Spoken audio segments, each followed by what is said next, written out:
Je l'ai. Je l'ai pas acheté, parce qu'il faut pas exagérer, mais je l'ai. On me l'a envoyé. Ça va être horrible. Alors, je savais qu'un jour mon diplôme de littérature me servira à quelque chose. Donc le livre est dédicacé pour Meghan, Archie et Lily, et bien sûr sa mère. C'est pas pour William. Spoiler, ils s'aiment pas trop. Il y a quand même 800 pages. Je vous ai dit, j'avais pas de travail. Il faut que je m'occupe. Nous étions convenus de nous retrouver quelques heures avant l'enterrement. C'est l'enterrement, non, il n'a pas tué William encore. Ça c'est le tome 2. C'est l'enterrement du prince Philippe. Harry a donné rendez-vous à William et à Charles pour qu'ils discutent. Mais j'aime beaucoup, il est à Frogmore Cottage, enfin il est à Windsor, et il dit « Quand ma femme et moi avons pris la fuite ». J'imagine le truc, genre fuite à Varennes avec des révolutionnaires prêts à les décapiter derrière, mais en fait non, c'était juste le Sun. Donc là il est un peu, il a froid pendant 1 page et demie. Il parle de l'humour du prince Philippe, qui apparemment était absolument hilarant. Harry, à un moment donné, se promenait avec un ami à lui et son grand-père. Il a une barbe. L'ami d'Harry dit au grand-père « Qu'est-ce que vous pensez de sa barbe ?» Et le grand-père répond « Ah, parce que vous appelez ça une barbe, vous ?» Et ça, apparemment, c'est extrêmement drôle. Tout le monde avait éclaté de rire. Ils ont un humour dans la famille royale, je sais pas. Donc apparemment Philippe aimait l'attelage, les barbecues, le tir, la bonne chair et la bière. C'était un plouc, c'était un beauf en fait, le prince Philippe. Comme ça il faisait chic, mais en fait c'était un beauf de France, mais d'Angleterre. Il parle au départ beaucoup de Wallis et d'Édouard parce que ça se passe ils sont enterrés là-bas. Il se compare un peu à Édouard qui est parti en exil et qui aimait bien les nazis lui aussi. Je suis pas encore au chapitre des nazis, j'ai hâte. Bon, après, il pense à sa maman, donc c'est triste. Et pour l'instant, il pense pas encore à sa maman avec le truc d'Elisabeth Arden. Ceux qui ont lu les extraits savent de quoi je parle. Donc il voit passer un signe, il pense à sa mère. C'est mieux que quand Bref.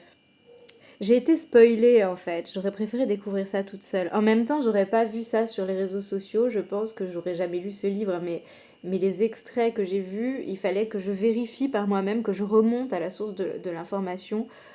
Vous avez vu les extraits vous aussi, je pense. Vous êtes aussi en train de le lire, pour les mêmes raisons, j'imagine.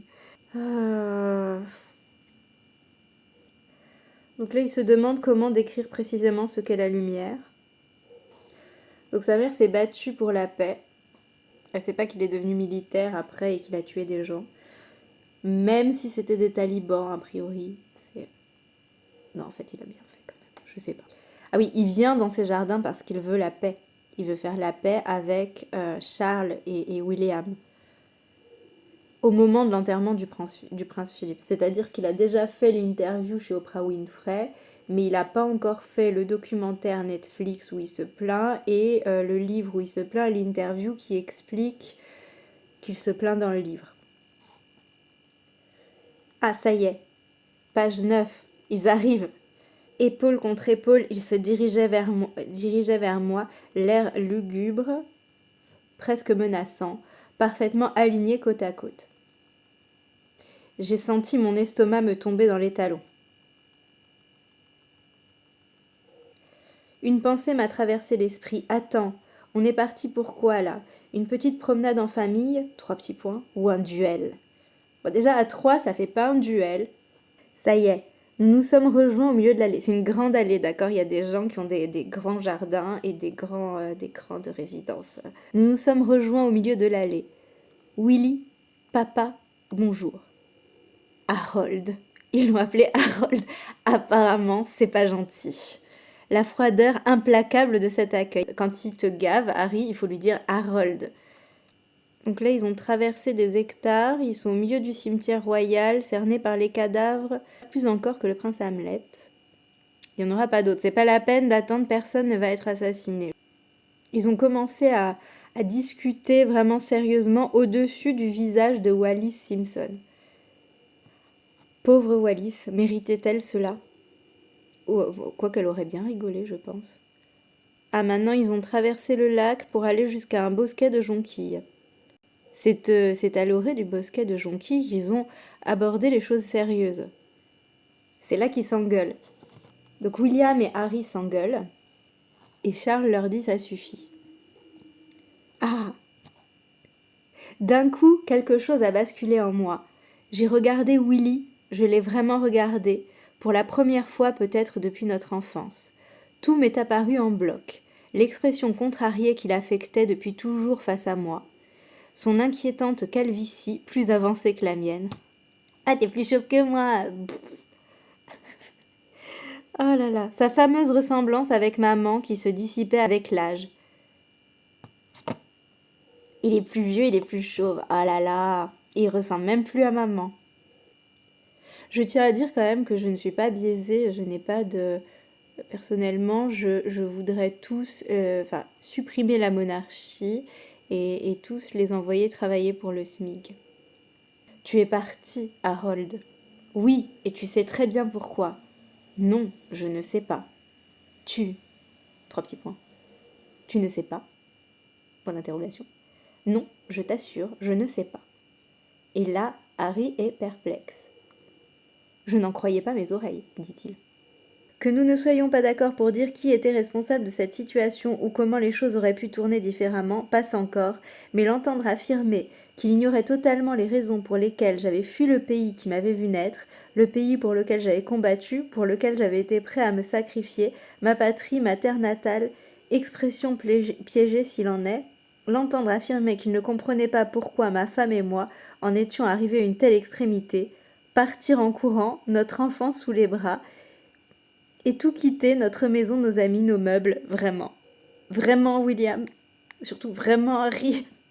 En courant. C'est Tex Avery, le truc. J'ai levé les yeux vers les arbres. Tu ne sais pas? Point d'exclamation. Harold, trois petits points. Je t'assure que non. Ça alors, ai-je pensé. Peut-être qu'ils ne savent réellement pas. C'était sidérant. Mais c'était peut-être vrai. À cette idée, un frisson m'a parcouru et je me suis soudain sentie terriblement seule, parce qu'ils savent pas pourquoi il est parti. Mais ça m'a aussi donné un coup de fouet. Je me suis dit, il faut que je leur explique. Comment leur expliquer? Je ne peux pas, ce serait trop long. Et puis, ils ne sont manifestement pas disposés à écouter. Pas maintenant en tout cas, pas aujourd'hui. Alors voilà. Papa, Willy, tout le monde, je vais vous expliquer. Et là, nous avons 800 pages pour nous expliquer. On est content. Donc ça, c'était l'avant-propos. Là, nous avons la première partie, dans les ténèbres qui m'en serrent. Putain, je te le foutrais à l'usine, je te jure, quoi. Le chapitre 1, ça se passe à Balmoral. Chapitre 2, il aime décrire les lieux. Je peux vous reconstituer le décor jusqu'au plus petit clou à tapis. Non. Il est en train de décrire Balmoral. C'est pas contre Harry, hein, mais les descriptions de lieux, ça m'a toujours gavé. Il parle d'un autre prince Harry qui s'était exilé lui aussi, parce qu'il est exilé, réfugié politique limite. Je sais pas s'il a demandé le statut. Puis de retour, le prince Harry exilé, donc l'autre prince Harry que je sais pas qui c'est, je vais chercher, de retour s'est débarrassé de tout et de tout le monde autour de lui. Il va falloir chercher, il va falloir googler. Peut-être qu'on saura ce qu'il compte faire Harry. Alors on apprend des potins contre toute attente sur la reine Victoria. Bon, j'imagine que ceux qui connaissent un peu savaient déjà, cela dit. Son père, à Victoria, avait la réputation d'être un sadique sexuel que rien n'excitait autant que de voir des soldats se faire fouetter. Oui, et la reine Victoria s'est fait tirer dessus 8 fois, en 8 occasions différentes, par 7 sujets différents au cours de son très long règne solitaire. On dit la famille royale, ça devient n'importe quoi, mais Victoria s'est fait tirer 8 fois dessus à 8 occasions différentes, donc il se passait plus de trucs avant, c'était moins chiant la famille royale.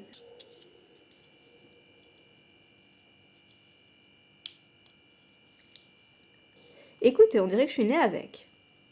J'ai une tête à couronne. Il avait peur de se perdre dans le château de Balmoral. On a tous ces problèmes. Par exemple, moi, des fois, j'ai peur de me perdre entre mon salon de 10 mètres carrés et ma cuisine qui en fait 3. Il était facile de se perdre. On risquait à tout moment d'ouvrir la mauvaise porte et de se retrouver nez à nez avec papa en train de s'habiller avec l'aide de son valet. Ou pire, en train de faire le poirier. Bon là j'avoue. Il se livrait quotidiennement à cet exercice en caleçon. Est-ce que vous visualisez là? Le prince Charles, le roi Charles maintenant. Il y avait 50 chambres à Balmoral. On avait partitionné l'une d'elles pour Willy et moi. Les adultes l'appelaient la nurserie. Willy avait la moitié de la chambre la plus vaste.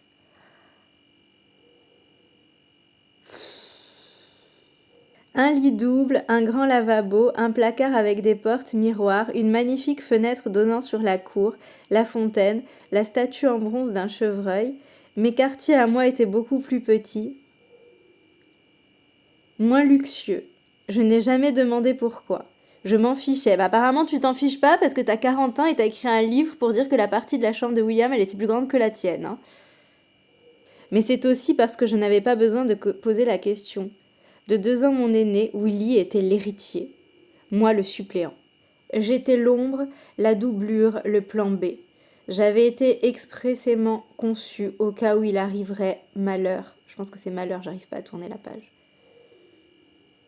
Malheur à Willy.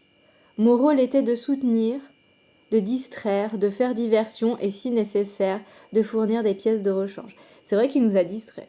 Moi, il me distrait beaucoup. Donc, si nécessaire, de fournir des pièces de rechange, un rein peut-être, une transfusion de sang, un bout de moelle osseuse. Non mais, aïe oh.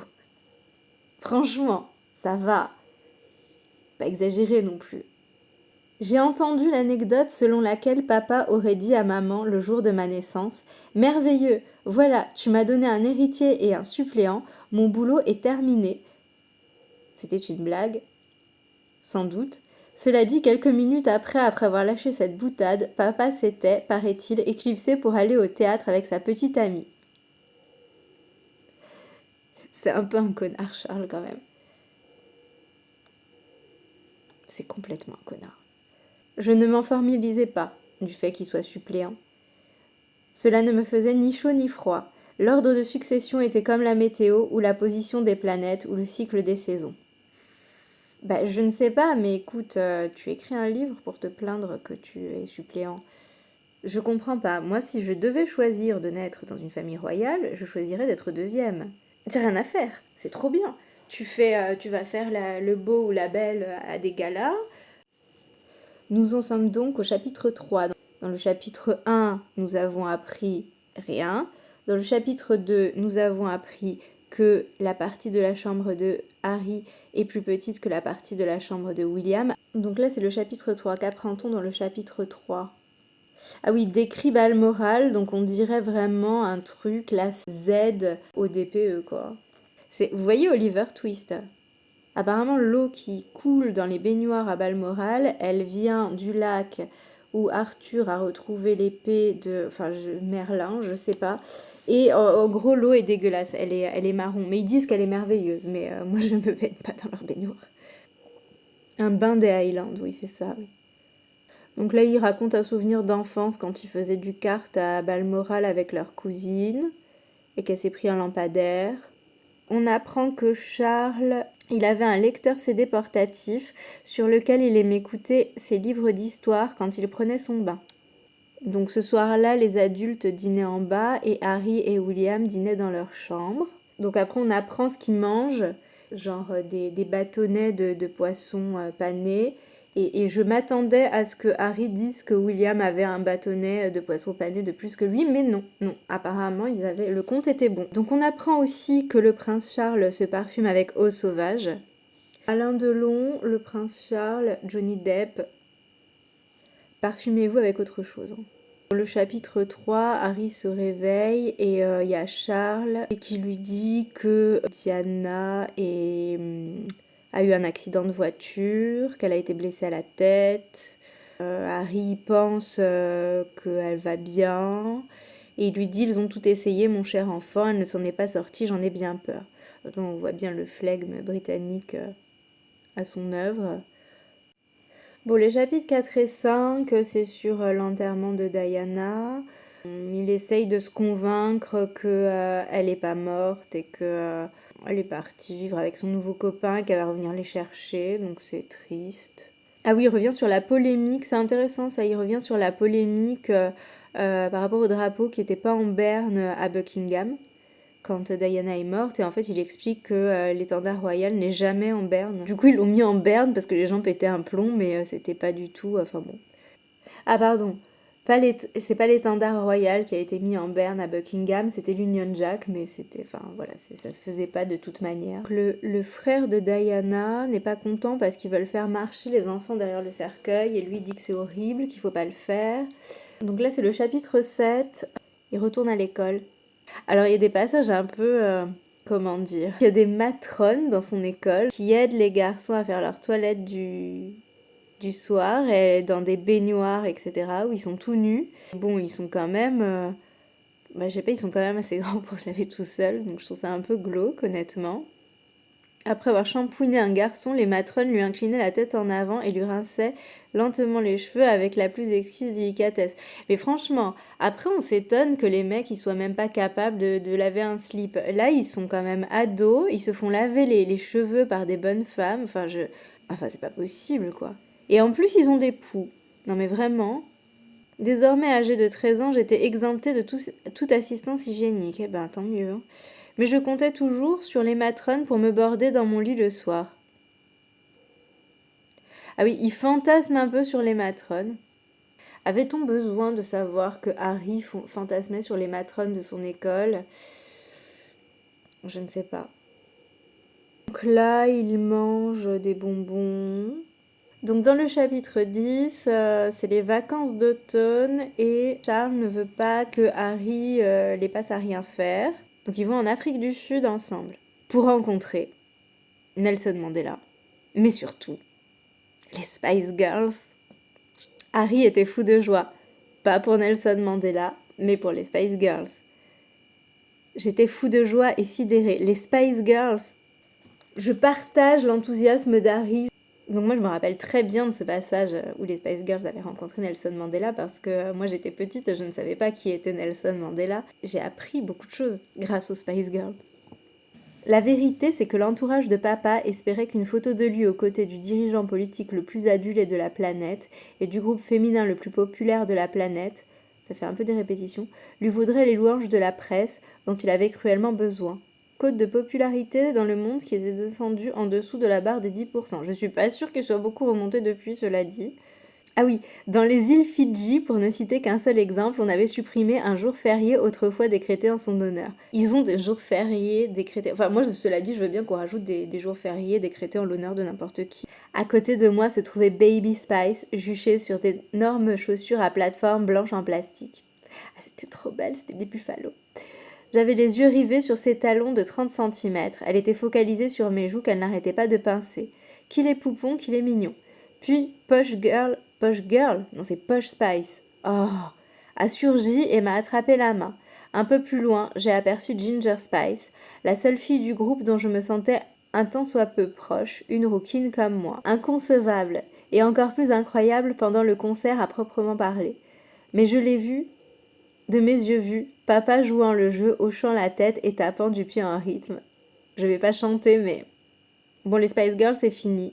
Le chapitre 11, ils sont toujours en Afrique du Sud. Ils réalisent que les Anglais sont des colons.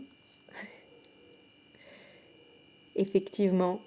Là, il parle de l'école. Apparemment, c'était pas son truc. Il avait un prof qui essayait de lui apprendre l'histoire d'Angleterre, mais il en avait rien à foutre.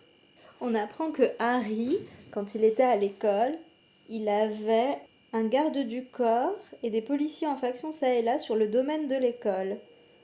Et ben ça, franchement, je suis méga jalouse. J'aurais trop aimé avoir un garde du corps. Il y en a 2-3 qui seraient fait éclater la tête. Ça m'aurait bien fait plaisir. Donc il râle parce qu'il y avait un prof d'histoire qui l'engueulait en lui disant « Vous connaissez pas l'histoire d'Angleterre alors que c'est vos ancêtres, vous pourriez faire un effort ».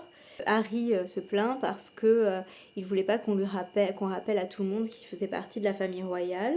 Avait-il vraiment besoin pour autant de le crier sur tous les toits ? Était-il vraiment indispensable d'employer ce mot si chargé, famille ? Aux yeux de ma famille, j'étais une entité nulle, le suppléant.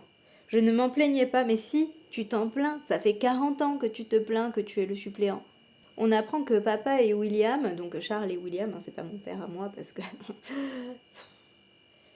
On apprend que Charles et William ne devaient jamais monter au bord du même avion afin de prévenir tout risque de voir le premier et le deuxième membre de la famille royale dans l'ordre de succession disparaître en même temps en cas d'accident. Moi, tout le monde se souciait comme du digne de savoir avec qui je voyageais. Oh. Le suppléant pourrait être sacrifié. Non mais il fait que geindre. Je veux dire, il fait que geindre. Donc finalement, le prof d'histoire a lâché l'affaire. Enfin, il a eu un peu pitié, il lui a fait un arbre généalogique. Alors qu'en plus, son père, autant c'est même pas le prince Charles. Alors le pauvre, il a appris tout ça pour rien. Chapitre 13. On apprend que à chaque fois qu'il sortait dans les couloirs en cachette le soir, s'il se faisait choper par un des profs, il lui donnait un coup monumental sur le crâne avec un exemplaire de la Bible. Je pense qu'il a tapé un peu trop fort. L'édition à couverture rigide, très rigide. Chapitre 14, il est toujours à l'école. Heureusement qu'il n'a pas fait des études longues, parce que... Ah Il y a le prince Charles qui raconte une anecdote sur un asile dans lequel il se rendait pour son travail caritatif. Il y a un patient dans l'hôpital qui se prend aussi pour le prince Charles. Du coup, il dit « Qui sait si je suis vraiment le prince de Galles? Qui sait si je suis même ton véritable père? Peut-être que ton vrai père est à Broadmoor, mon cher enfant. » Cette plaisanterie le faisait beaucoup rire, même si elle n'avait absolument rien de drôle, compte tenu de la rumeur en vogue à l'époque selon laquelle mon père biologique était en réalité l'un des anciens amants de maman, le major James Hewitt. Je découvre en même temps que vous, je suis très excitée, mais je crois qu'il n'y a pas de révélation, sinon on l'aurait su. Cette rumeur était en partie fondée sur le fait que le major Hewitt avait les cheveux d'un roux flamboyant, mais elle relevait aussi d'une forme de sadisme. Les lecteurs des tabloïds étaient tout émoustillés à l'idée que le fils cadet du prince Charles ne soit pas l'enfant du prince Charles. Se lassaient pas de cette blague, allez savoir pourquoi. Mais parce que c'est drôle. Peut-être trouvaient-ils une forme de consolation à leur propre existence, oui. À se dire que la vie d'un jeune prince prêtait à rire, oui. Peu importe que ma mère n'ait rencontré le major Hewitt que bien longtemps après ma naissance. Oh. Chapitre 15. Ma mère a déclaré un jour qu'il y avait toujours eu 3 personnes dans son mariage. Cette phrase est devenue légendaire, mais le compte n'y était pas. Elle avait laissé 2 personnes en dehors de l'équation, Willy et moi. Ouh, il parle de Camilla! Nous ne comprenions pas ce qui se passait entre elle et papa, mais nous avions une assez bonne intuition. Nous sentions la présence de l'autre femme, majuscule à autre, majuscule à femme. Depuis la disparition de maman, l'équation penchait fortement en faveur de papa. Il était libre désormais de voir l'autre femme, ouvertement et aussi souvent qu'il le désirait. Mais la voir ne lui suffisait pas. Papa voulait officialiser la situation. Il voulait être au-dessus de tout reproche. Et la première chose à faire pour atteindre cet objectif était d'impliquer les garçons. Charles a invité William à boire le thé avec Camilla. Camilla. Je garde de cette rencontre le vague souvenir d'une Camilla aussi calme ou assommée d'ennui que moi. Aucun de nous n'accordait beaucoup d'intérêt à ce que l'autre pouvait penser. Elle n'était pas ma mère et je n'étais pas son principal obstacle. Pour le dire autrement, je n'étais pas l'héritier.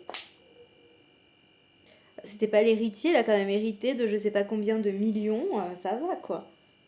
Ensuite, là, il y a le prince Charles qui parle de sa scolarité. Pour ceux qui ont vu The Crown, ça avait l'air très moche, franchement.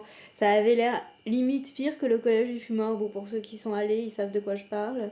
Il se faisait harceler quand il était à l'école parce qu'il aimait les livres et l'art et les autres le torturaient, en gros. Il a survécu en s'accrochant à son ours en peluche qu'il possédait toujours. Vous vous rendez compte, maintenant, il est roi. Et il peut même pas les faire décapiter. Au moins les mettre dans un donjon pendant, je sais pas, une semaine, quoi, pour se venger. Il peut même pas faire ça, ça a aucun intérêt d'être roi. Je vois pas pourquoi l'autre il veut être roi, c'est nul. Lui il peut écrire des livres pour se venger. Donc William et Harry approuvent Camilla parce qu'ils se disent que leur père est malheureux et qu'il mérite quand même d'être heureux. Mais ils lui demandent une chose en contrepartie, c'est qu'il ne l'épouse pas. Ah! What a bitch! Des rumeurs ont commencé à circuler dans tous les journaux sur la conversation privée qu'elle avait eue avec William, étayée par des détails très précis, que William ne leur avait évidemment pas fourni. Donc Camilla, elle est allée raconter des trucs à la presse. Ces fuites ne pouvaient venir que de la seule autre personne présente pendant cette rencontre. Eh ben bravo.